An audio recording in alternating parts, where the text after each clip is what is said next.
या परिसरामध्ये अनेक बांगलादेशी रोहिंगे या परिसरामध्ये आढळलेत आणि आतंकवाद्यांचा सुद्धा संपर्क असलेला हा एरिया आहे। आपण सगळ्यांनी पाहिलं असेल मीडियावर आता पिंपरी चिंचवड शहरामध्ये कुदळवाडीमध्ये एक भीषण आग लागलेली आहे तिथे आणि त्या संदर्भामध्ये मी आता मुख्यमंत्री आदरणीय देवेंद्रजींशी बोललो।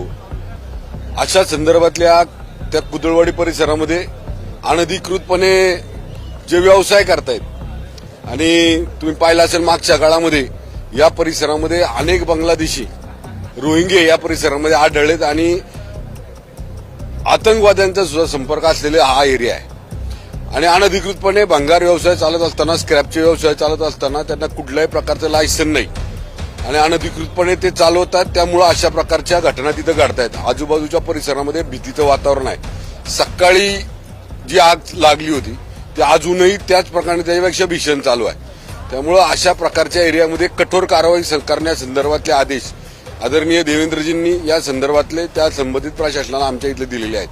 मी त्या संदर्भामध्ये आत्ताच देवेंद्रजींशी बोलून आलो, त्यांच्याशी चर्चा केली आणि त्यांनी त्या संदर्भातले आदेश त्या ठिकाणी दिलेत। अशा अनधिकृतपणे चाललेले जे पण बेकायदेशीर चाललेले जे व्यवसाय आहेत त्या ठिकाणचे बंद करून त्या ठिकाणी पोलीस प्रशासन आणि स्थानिक स्वराज्य प्रशासन यांच्या माध्यमातून कठोर अशी कारवाई करण्यासंदर्भातले आदेश आदरणीय देवेंद्रजींनी दिलेले आहेत।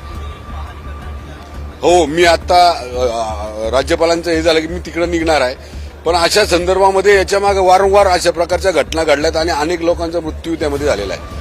आजूबाजूला राहणारे जे पण आमच्या सोसायटी धारक आहेत, नागरिक आहेत, त्यांना याचा फार मोठा त्रास होतो।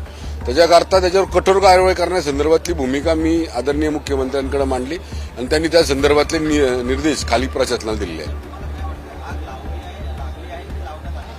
नाही, ही तो एरियाच पूर्ण कुदळवाडी हा एरियाच पूर्ण हा अनधिकृतपणे त्या ठिकाणी स्क्रॅप जाळलं जातं, स्क्रॅप जमा केलं जातं, ते नदीमध्ये टाकलं जातं। अशा प्रकारचे वारंवार केसेस मी मागच्या 5 वर्षामध्ये पाहिलेले आहेत। पिंपरी चिंचवड शहरातल्या त्या आजूबाजूच्या परिसरातल्या नागरिकांनाही माहिती आहे, त्यामुळे त्या ठिकाणी कठोर कारवाई करण्यासंदर्भातली भूमिका माझी पहिल्यापासून होती। विशेषतः बांगलादेशी त्या भागामध्ये जास्त राहतात, त्याकरता आमची कठोर कारवाई करण्यासंदर्भातली भूमिका होती।